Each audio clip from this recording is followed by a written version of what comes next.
Hi everyone, this is Dr. Nitin Chhoda and welcome to this important episode of Ignition Time where I go over the highlights of President Trump's town hall meeting tonight in Florida. It was a very interesting meeting. I had a chance to watch the whole thing from start to finish, and after I finished that town hall, I also watched the entire town hall with former Vice President Joe Biden. I'll be able to dissect the town hall with former Vice President Joe Biden tomorrow.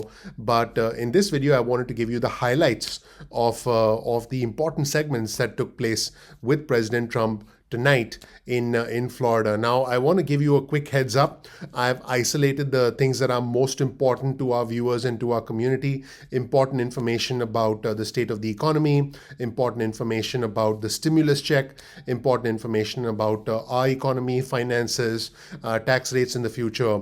Let's start in the first segment with President Trump being asked some pretty tough questions about the administration's response to the pandemic, questions about masks, and also what the administration could have done better. And let's hear President Trump essentially talking about his position, his approach to the pandemic. So again, we've isolated the important segments of this entire town hall. So we've presented a highlights reel to you. My name is Dr. Nitin Chhoda with Ignition Time. If you don't know anything about me, please check out my video.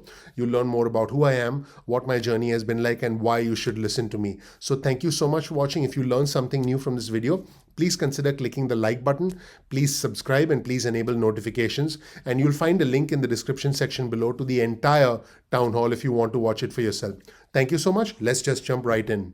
Hey, I'm president. I have to see people. I can't be in a basement. I can't be in a room. I have to be out. You can see people with a mask, though, right? I can, but people with masks are catching it all the time. I mean, if you look at the governor of Virginia, he was known for a mask. If you look at Tom Tillis, a great guy, he always had a mask, and they caught it. Well, there are pictures of Tom Tillis actually with one of Judge Barrett's kids not wearing a mask. But, Chris Christie, he was part of your debate prep. Yeah. He was, I believe, at that event. He came out tonight. He was sick, very sick. He was in the hospital for about a week. I know He that. came out tonight and said, I was wrong not to wear a mask. Well, I mean, he has to say that. I think it's great. He's a friend of mine. He's a good guy. And wrong or not wrong, you have to understand, as president, I can't be locked in a room someplace for the next year and just stay and do nothing. And every time I go into a crowd, I was with the parents of our fallen heroes. These people are the most incredible people. And they came up to me and they would hug me and they would touch me. And I'm not going to not let them do it. Now, to there be was honest an with you. event with the Gold Star There was families exactly the right. day We had after the Supreme Court a Gold event. Star event with the most incredible people you've ever seen. And I could have chosen not to talk to them or to keep everybody away. And you know what? And I don't think that's probably where it was caught, but maybe it was. I was going to say, you bring it up. You brought it up yourself. I mean, are you trying to suggest that? Do you believe a grieving military family gave you COVID? No, I don't know where it came from. Okay. And you don't know where it came from, and the doctors don't know where it came from. Mm-hmm. But as the president, I have to be out there. I also know... Well, there's no one that says you can't be out there, but it's just about wearing masks and having, for example, your But rallies. I know this. Your rallies As don't an require example, masks. No, I mean, let's see Kamala. She's got people now that people have it, and I'm not blaming her. I'm not saying, oh, she did a terrible thing. As president, I have to be out there. I can't be in a basement. I can't be locked in a very beautiful room someplace in the White House. And I want to see the Gold Star families, and I want to see everybody. And I also say to people all the time, it's risky doing it. It is risky doing But it. as It's president, risky seeing people. you're right. You want to be a leader, but you also are a leader and a setter of an example. And if you're not wearing a mask when your administration is saying best practice right now is wear a mask, no, it's not foolproof. But many that people will are catching it. Many people are getting this disease that was sent to us by China, and it shouldn't have been allowed to happen. But many people are getting this. And, I mean, nobody's being blamed. Everybody is working hard to get this thing out of our country, get it out of the world. Look at what's going on in Europe. Massive spikes. They've done a very good job, but now you take a look today at the UK, you take a look at Spain and France and Italy. There's tremendous spikes. But our death rate is worse than, well, not Spain, but those other countries. I have things right here that will tell you exactly the opposite. Me too. So the UK is up 2,500%, because I knew you'd be doing this. I know you very well. The UK is up 2,500%. The EU is up 722%. And the United States is down 21%. But we have, our deaths per capita is among the highest among industrialists. Excess mortality, we're a winner on the excess mortality. And what we've done has been amazing. And we have done an amazing job. And It's rounding the corner, and we have the vaccines coming, and we have the therapies coming. And I'll tell you what, one thing, when I got it, I had a choice, do nothing or use some of the things that we're looking at, like in this case, Regeneron. Yeah. And Eli Lilly makes something that's supposed to be incredible. And I think that maybe I wouldn't be doing this discussion with you right now. We have therapies now and cures, maybe. You can use the word cure. But we have therapies that are absolutely incredible. I want to pick up on something you just said. You said we're rounding the corner. I believe we're rounding the corner. Now, 10% of the country approximately has had COVID. That means 80, 90%, 90%, let's do the math, is still vulnerable. Right. There's been some talk, including from the White House lately, that perhaps it approves of what's called herd immunity. That's where you basically just let young people and everybody get sick. You try to protect the old people and those who are sick, and hopefully it gets up to a certain level, and now we're all immune. Yeah. So let's just be clear about it. It also means more deaths. Do you support herd immunity as a strategy? Essentially just let people get sick. The cure cannot be worse than the problem itself. We did the right thing. We were expected to lose 2,200,000 people and maybe more than that.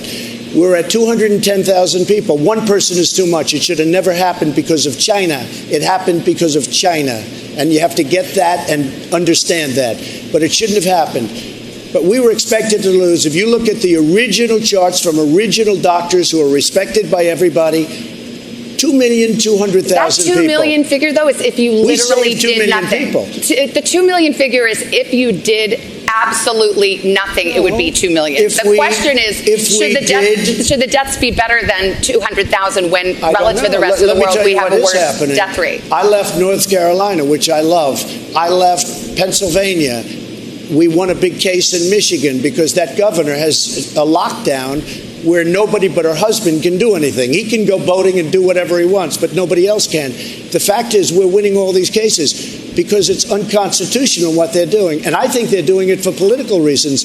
But the fact is the cure, you can't let this continue to go on with the lockdowns. Well, most and I of the believe states, that on November 4th, you're going to have a lot of these governors. Look at what's happening to New York. New York is a mess. They lost almost 40,000 people. They have a lockdown like you've never seen. Now they're open. It's like a ghost town. Let's get in. And Savannah, it's very important. People are leaving New York by the thousands. And you're going to have a hard time ever building it up again. So that cure, that so-called cure that you talk about, it can't be worse than the problem. The problem is a bad problem. In this segment, President Trump was specifically asked about how he was going to handle Obamacare, how he was going to handle doing away with Obamacare and replacing it with something that was more important. The president pointed out that he did away with the individual mandate. Let's watch. The individual mandate is gone. That was the worst part. You repealed, but you haven't replaced. Now, you've been in office almost 4 years. What we have done. You had both houses of Congress, Senate and House, in Republican hands, and there is not a replacement yet. That's right. I'm sorry, but if you look, we had both houses, and what did we do? We got rid of the individual mandate. But that went through the legislature. The promise was repeal and replace. Look, we should be on the same side. I want it very simple. I'm going to put it very simple. We would like to terminate it, and we would like to replace it with something that's much less expensive and much better. We will always protect people with pre-existing conditions. But if you're successful in court in November, those pre-existing conditions, that promise will be gone. If we don't succeed, we are running the remnants of whatever's left because we took it apart. We are running the remnants of whatever is left much better than the previous administration, which ran it very badly. But we'd like to have new health care, much better and much less expensive. Now, in the next segment, which is the most important to all the viewers, all the subscribers, the entire family at Ignition Time, President Trump was specifically asked about the stimulus check. And as you might expect, the president had one person to blame. Now, what's interesting is that the person who asked this question was stuck in traffic and couldn't make it to the town hall. But the president's answer laid blame on one person, and I think you know what to expect. Let's watch what the president had to say. We get to question number 5, and you'll like this. He's stuck in traffic. His name is Joe White. He is registered as a Democrat. He says he's leaning toward Biden and Biden and voted for Hillary Clinton in 2016. And his question was, a second stimulus payment has been broadly agreed upon by the Republicans and Democrats, and yet now we're in October and it's still not passed. Why not use your office to make the second stimulus payment a separate targeted emergency relief package to help Americans weather the pandemic? Well, we've actually passed 3 packages, and we're on our 4th. And I agree with him 100%. He should vote for me. The problem you have is Nancy Pelosi. She couldn't care less about the worker. She couldn't care less about our people. And we should have a stimulus. And I want a stimulus. The Republicans will approve a stimulus. The problem is she doesn't want to do it because she thinks it's bad for her election. The fact is she's wrong, because people know she's in our way. She's not approving it. She doesn't appreciate our people, and she doesn't appreciate at all our workers. Nancy Pelosi, we are ready to sign and pass stimulus, but she's got to approve it. People do not love the back and forth of Washington, but this has been a roller coaster. Back in early October, you one day tweeted, no more negotiations until after Election Day. I'm walking away. Then I think the next couple of days you said maybe we can do something targeted. Right. Then you said I want a big, big bill. But then Senate Republicans said, no, we're not for that. So you're the big deal maker. How come this is so, you yourself have changed positions? Did you ever hear of a word called negotiation? We're negotiating, okay? But people's lives are hanging in the balance. And you know who I'm negotiating against? Nancy Pelosi, because she doesn't want to give the money. We should have stimulus. This was not our people's fault. This was China's fault. And she's penalizing our people. I'm ready to sign a big, beautiful stimulus. You saw the other day, I say, go big or go home, right? That's what I want it to be big. I want it to be bold. I want the money to go directly to the people. Senate Republicans with you? They're going to go big? They'll go. Big old number? They'll go. They're going to be very happy. Okay, but so far they have not said they would. Because I haven't asked them to, because I can't get through Nancy Pelosi. Okay. If Nancy Pelosi and I, through my representatives or directly, I don't care, if we agree to something, the Republicans will agree to it. Okay. In this next segment, President Trump was specifically asked about the corporate tax rates, because the corporate tax rates have been slashed under the Trump administration. And he was asked, why are corporations paying less tax compared to average citizens? And President Trump's answer pertained to jobs and job growth in the country. Let's watch. Our next question comes from, this is interesting. She voted for Clinton in 2016, but recently changed her registration from Democrat to Independent. She says she's truly undecided. Her name's Becky Lightman. Hello, Becky. What's your question? How are you? I'm great. How are you? Nice to see you. Thank you. Good to see you. So, corporate tax rates are a hot button issue, and you have cut corporate tax rates, and your opponent Joe Biden is planning to raise them. Right. A lot of Americans think that corporations don't pay their share of taxes and want to see those tax rates increase. Right. What do you say to those Americans to maybe tell them why you want the corporate tax rate lower and why that helps them? It's a great question. We've created more jobs than this country has ever created. We're up to 160 million jobs. We were never even close to that number. We were just hitting 160 million jobs. Companies are pouring into our nation because of the tax rate. And if Biden comes in and raises taxes on everybody, including middle income taxes, which he wants to do, you will blow this thing and you'll end up with a depression, the likes of which you've never had. That's what's going to happen.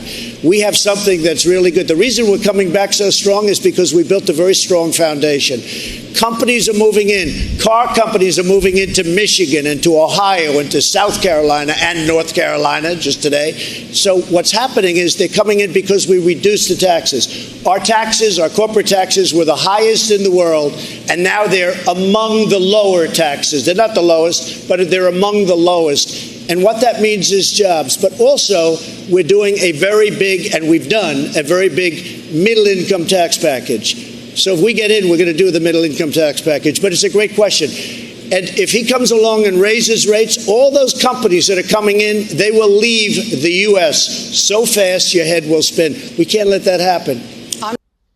Now I'm smiling because the last segment of the highlights reel includes a comment from a lady who said something that was a little bit unusual.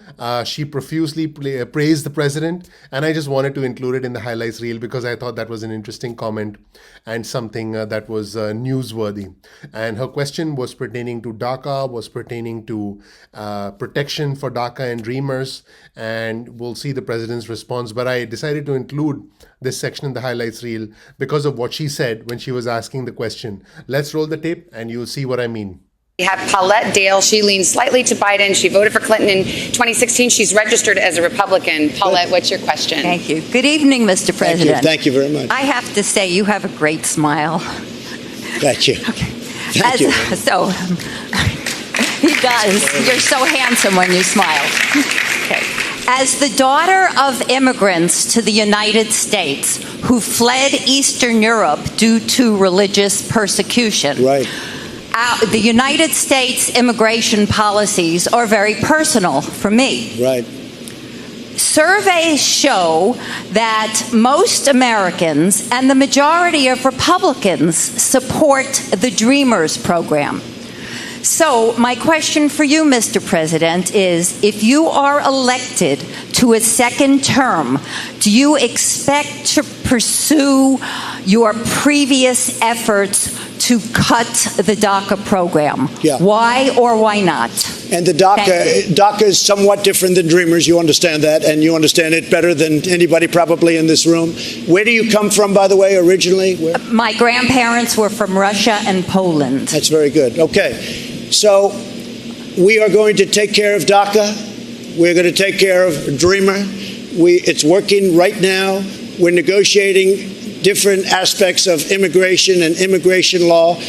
We've built now over 400 miles of border wall, southern border.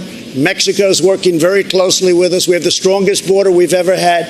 We want people to come into our country. They have to come in legally. But we are working very hard on the DACA program, and you will be, I think, very happy over the course of the next year. Thank you. Because I feel the same way as you do about it. Thank you, Mr. Thank you. President. Thank you very much. Mr. President, in point of fact, the DACA program, there are, under your administration, no new applicants are allowed. And in fact, the DACA recipients now have to renew every year as opposed to every 2 years. So in fact, the DACA program has been curtailed by your administration. Well, what happened is because of the pandemic, much changed on the immigration front. Mexico is heavily infected, as you know, and we've made it very, very difficult to come in because of the pandemic and other reasons, and crime.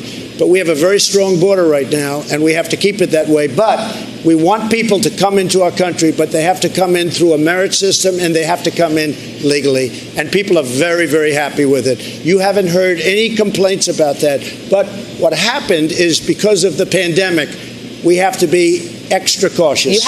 That's it, everybody. That was a highlights reel with the President of the United States in the town hall that was conducted in Florida tonight. I hope you learned something new. I hope I saved you a bunch of time because I took the time to go through the entire thing and organize the highlights reel for you. If you don't know anything about me, please check out my video. You'll learn more about who I am, what my journey has been like, and why you should listen to me. Normally, we release videos at 2 p.m. East Coast time most days of the week. You can get your cell phone out, send a text message with the word ignition or with the word time to 70,000, that's 70000. You'll get added to our SMS alerts list. You can also get added to our email list. Simply go to ignitiontime.com/alerts and you can get added to our email list. You can opt out of the email list or the SMS list at any point in time that you want.